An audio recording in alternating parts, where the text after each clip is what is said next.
The Republican Party has never been so affronted, but they've never been so united as they are right now, ever, never.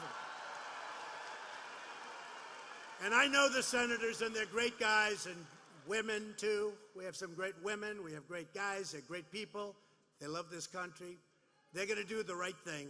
They're going to do the right thing. So I said in my letter to Pelosi, I love that. You know, usually there's one, two. The Republicans, look, I've said it for a long time. The Democrats are lousy politicians. They really are.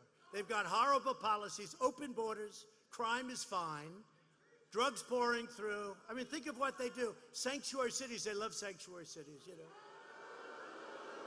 They're lousy politicians, but they have one thing, two things. They're vicious. They're the most vicious people. The Republicans aren't as vicious. They may learn to be vicious after going through this stuff. But the other thing, the Democrats always stick together. Now think of it. 3 Democrats went over to our side, no Republicans. It's unheard of.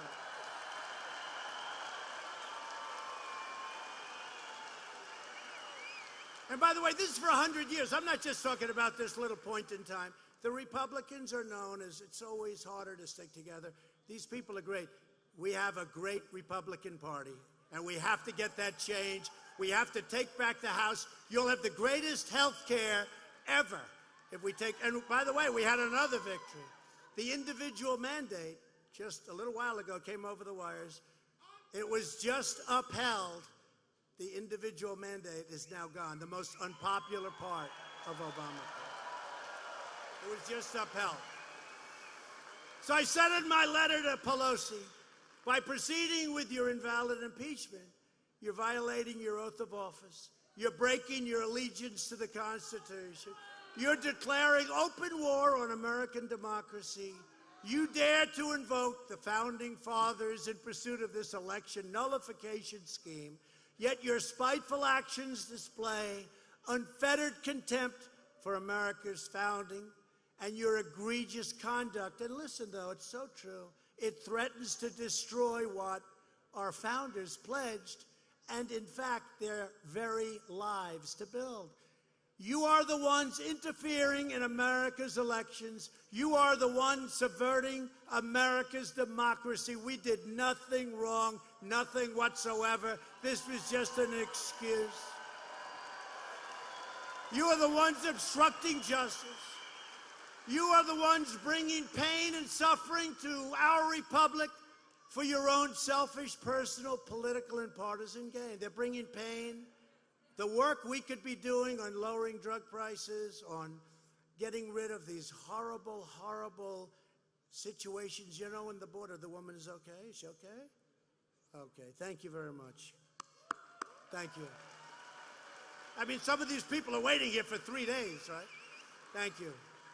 They'll come back. Come back. Thank you. Merry Christmas is true. But what they've done with this perversion, it's perversion. And when you watch some of these people get up and speak today, they don't even listen. Oh, you have violated the Constitution. Well, what has he done wrong? Well, we don't know that.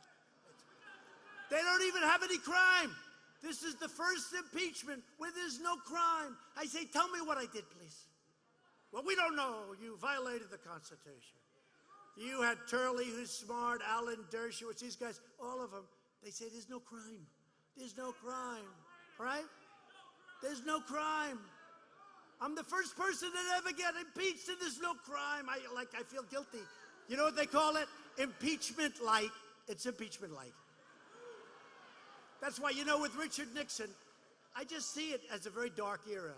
Very dark, very, you don't even like to think. I don't know about you, but I'm having a good time. It's crazy.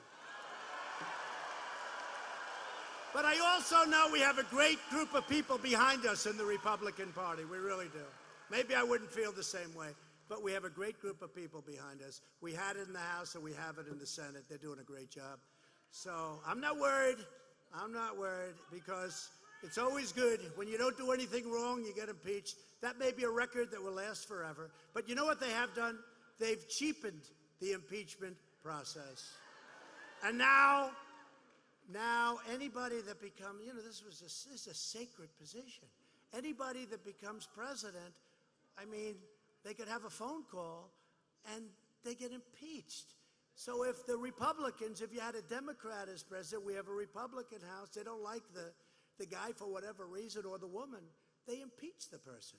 It's cheapened it. It's exactly what our founding fathers didn't want, and they said it could happen, and it's happened.